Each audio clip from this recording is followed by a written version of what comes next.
spectacular military success. Iran's key nuclear enrichment facility.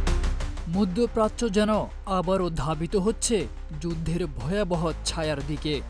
যুক্তরাষ্ট্রের president Donald Trump এবার সরাসরি হুঁশিয়ারি দিয়ে বলেছেন, ইরান যদি আরও একবার ভুল করে তবে তাদের জন্য অপেক্ষা করছে ইতিহাসের সবচেয়ে বড় ট্র্যাজেডি।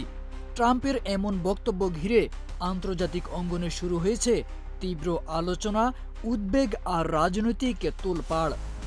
নিজের মালিকানাধীন সামাজিক মাধ্যম ট্রুথ সোশ্যালে দেওয়া এক পোস্টে ট্রাম্প বলেন, ইরান যদি উত্তেজনা বাড়ায় কিংবা আমাদের মিত্রদের উপর আঘাত করে তাহলে তারা এমন এক পরিণতির মুখোমুখি হবে যা তারা কখনো কল্পনাও করেনি। এবার আর কোনো সতর্কতা নয়, জবাব আসবে সরাসরি।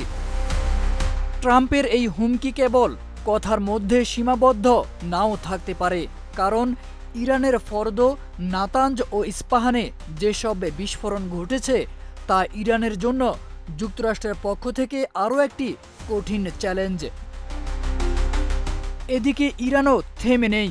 দেশটির সামরিক বাহিনী জানিয়েছে ইরান সর্বোচ্চ প্রস্তুতিতে রয়েছে, যে কোনো ধরনের আগ্রাসনের জবাব দিতে প্রস্তুত।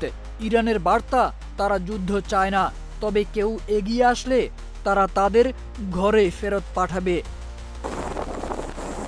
এই অবস্থায় মধ্যপ্রাচ্য কার্যত বিস্ফোরণমুখী। তেলবাহী জাহাজ, সামরিক ঘাঁটি, আকাশপথ সবখানেই টান টান উত্তেজনা। যুক্তরাষ্ট্রের মিত্র সৌদি আরব এবং ইসরায়েলও নিজেদের নিরাপত্তা জোরদার করেছে। ট্রাম্পের এ ধরনের আগ্রাসী ভাষণ কেবল আঞ্চলিক নয়, বৈশ্বিক নিরাপত্তার উপরও প্রভাব ফেলতে পারে। হোয়াইট হাউস, জাতিসংঘ এবং ইউরোপীয় ইউনিয়ন এই পরিস্থিতি শান্ত করতে কূটনৈতিক আলোচনায় জোর দিচ্ছে। তবে প্রশ্ন রয়ে গেছে, ট্রাম্প কি আলোচনার পথেই হাঁটবেন, নাকি ইরানকে সত্যি একটি ভয়ঙ্কর ট্র্যাজেডির দিকে ঠেলে দিবেন?